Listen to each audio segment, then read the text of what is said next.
मो सहित कॉलेज शिक्षक विद्याधर धड़ सर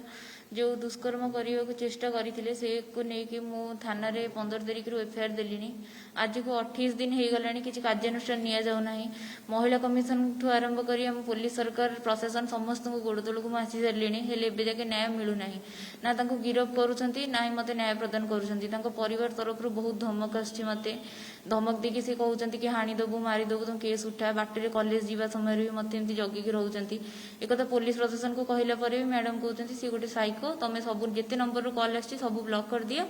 सी साइको सी सेमती कहूँ कि करनी मु कॉलेज जावा समय भी सी सेमती जगिकी रोचे मत जो दुष्कर्म करने को चेष्टा करते तार मु पूरा बरणी प्रमाण देला परे भी जो सब धारा आवश्यक लगे ना सी अभियुक्त परिवार मैंने कही बुलूँ बरी थाना आम अंडर में अच्छी आम कहलु से दफा लगे ना आमको ए बेल मिल जाव से थे बेल आप्लाय करते से खारज भी होती आउ थे बेल नहीं बाहरी जी एक परिवार लोग कहीकि बुलूँ मत धमक पूरा धमक दौरान मुझे कॉलेज की क्लास करियो कौन घर बाहर को जापारूनी आम अनशन बसी 22 तारिख रु आम बस 24 जाके समस्ते आसी सेठू आसिक आमको प्रतिश्रुति दिया डिसमिस कराला आम अनशन बसला आमको प्रतिश्रुति देते कहले आम 3 दिन भितर अरेस्ट करदेबू आप उठी जातु बस से अनशन भांगे से कहीदे आमको आम उठिला आज हो गला 25 रु आम उठिलु 25 रु आज हो गला 13 तारिख आज जाके अरेस्ट करना 28 दिन पूरा हो गला केस को आज जाके अरेस्ट करमती खोला बुलूँ परवर्ती पदक्षेप जदि अरेस्ट न कराए आम एमती लड़ई जोरदार चलो मुख्यमंत्री बासभवन ठू आरंभ करके शिक्षा मंत्री बासभवन डीजी ऑफिस आम समस्त आगे जाकि बसबू बसिक आम न्याय जिते जाके न्याय न मिली से जाके लड़ई कर जाजपुर जिला बरी अभिमन्यु कॉलेज घटना समस्त जानते जनवरी 15 तारिख रे जो आप जानते गोटे झील पर जो अत्याचार होता 6 तारिख रे जिते गोटे लेक्चर और प्रिंसिपाल जी लेक्चर अच्छा विद्याधर धड़ जी प्राक्टिकल रूम रे झीलटा जाकि बसी से समय फॉलो कर दुष्कर्म करने जो उद्यम करते से झील चित्कार करते चित्कार कला पिला से उद्धार करते 15 तारिख रे झील जाइछंती बरी थाना को जाकि एफआईआर देइछंती एफआईआर देवार 15 तारिख रु देला किसी कार्य न नेला नवनिर्माण युव छात्र संगठन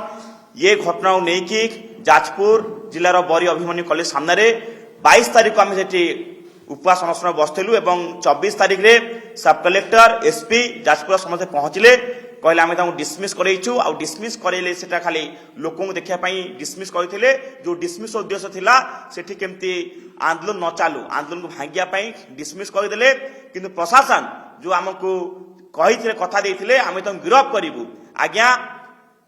15 तारिख रे एफआईआर देला आज होगला 13 तारिख 28 दिन होगला ए पंचायत जी अच्छा विद्याधर धड़ जी निजे जी उद्यम करते धर्षण करने प्रिंसिपाल से माने खुलेआम बुलूंट बुला चली किंतु आज गोटे झील को न्याय मिल पाना गिरफ कर जेल पठे पाना आम निश्चित भाव में या पछपटे गोटे राजनैतिक षड्यंत्र चली चाप दिया सुरक्षा दिया से माने पछरे रहीकि से माने खुलेआम बुलूंट